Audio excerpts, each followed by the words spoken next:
Bandera, Taylor Automotive Family, women in the driver's seat. Today we are at the Heritage Sylvania. We are going to speak to its executive director, Samantha Ayres, who keeps Sylvania's history alive for generations to come through storytelling, education, and community involvement. I cannot wait to go and speak with Samantha.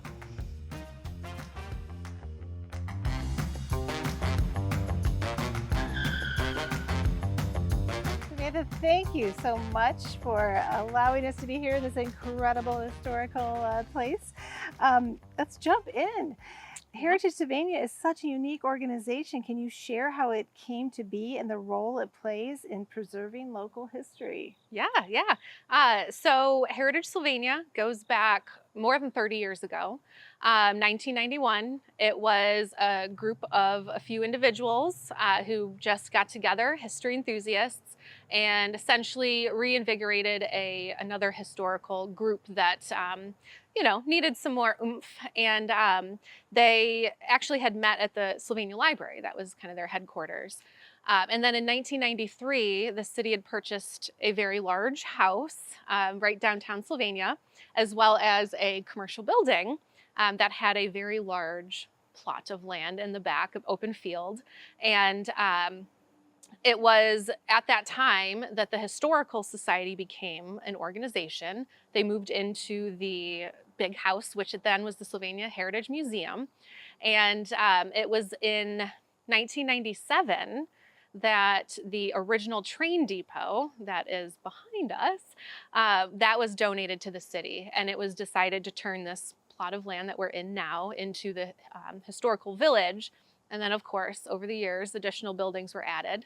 And that then became the Sylvania Historical Village, which was an organization as well. They put Joy Armstrong in charge. She was our first director here. And kind of going on the other end, down the road is the Lathrop House.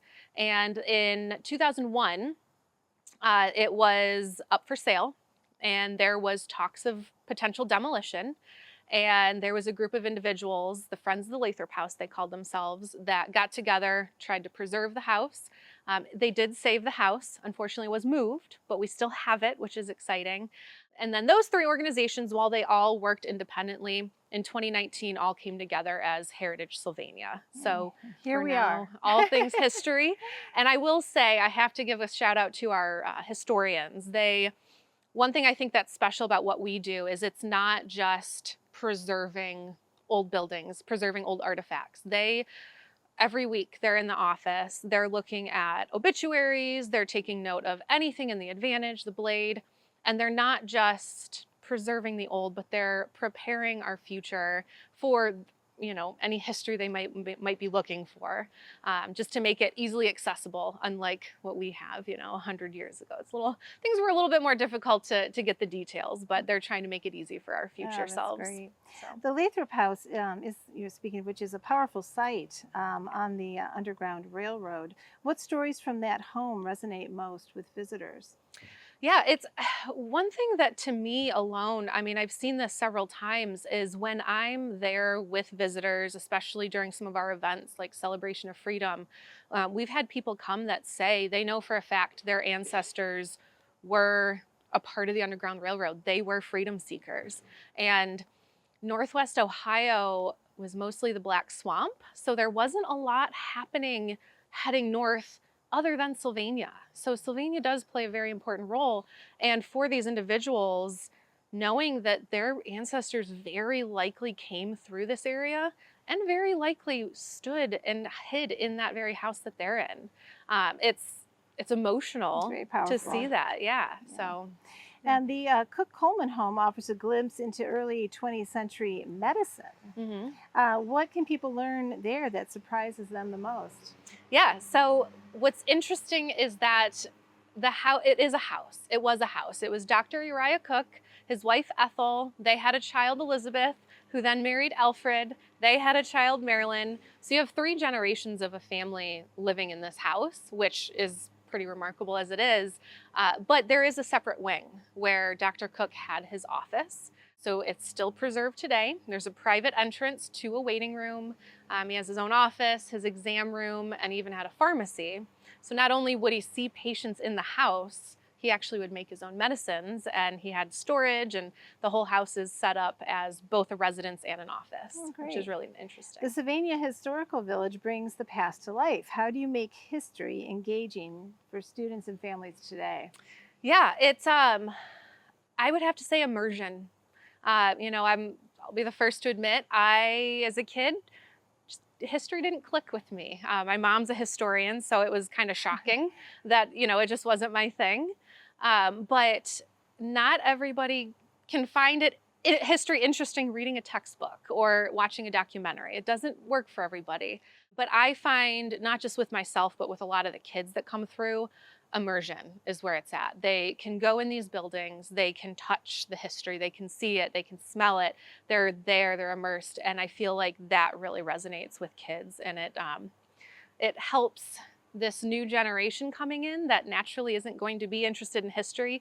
It helps them learn how fascinating it is at a young age, so that they can then have that fascination as they can pass it on in future generations. Yeah. What excites you most about the future of Heritage Sylvania and the ways it can continue to impact the community?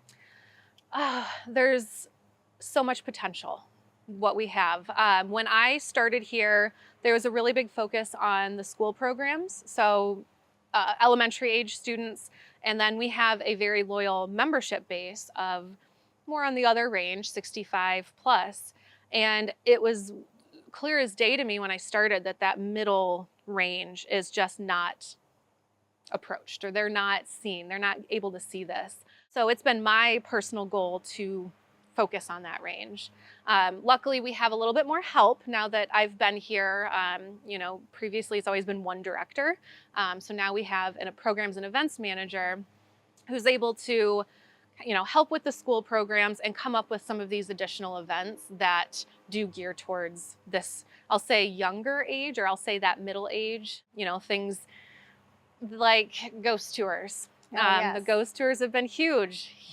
Coming up. Very excited. They're coming up. Our spooky house, getting the families, tea parties. We did a murder mystery. So these themed events that there's history involved, but there's another aspect to it that really appeals to that age range. So we're trying to do a lot more of that.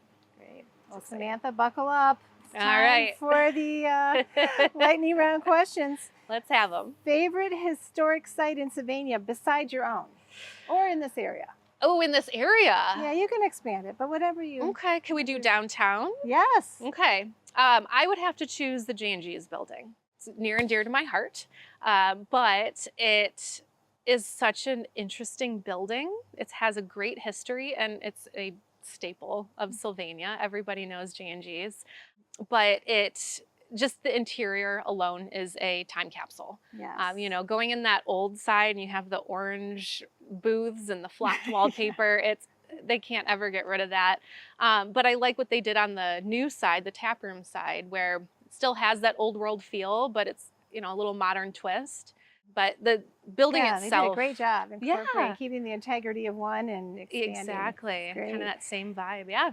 One artifact or piece in your collection that always fascinates you?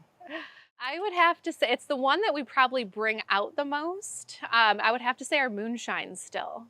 It is a old, crusty, dusty barrel with all the coils and all the things, but technically... I can see why that would be. It's fascinating, engaging. And it works. Apparently it works. I wouldn't drink anything from it. Even better. But apparently it works. If you could travel back to any decade in Sylvania's history, which would it be? I could do you one better. I will do a specific period of time, 1857. This might be a little bit morbid, but I do the ghost tour, so I'm into all of this. But 1857 was the year that Return Ward and Olive Ward were married, moved downtown Sylvania, and he murdered his wife. And it was not clean. It was not pleasant. It was a terrible time. But just reading testimonials from, and I have to give a shout out from Murder in Sylvania, written by Galen Gindy. Some of the testimonials in there it's just so fascinating to to see through their eyes what was happening downtown. And I think it would be fascinating to see that firsthand. Wow. As dark as it is. All right, what's the most fun or surprising reaction you've seen from a child visiting?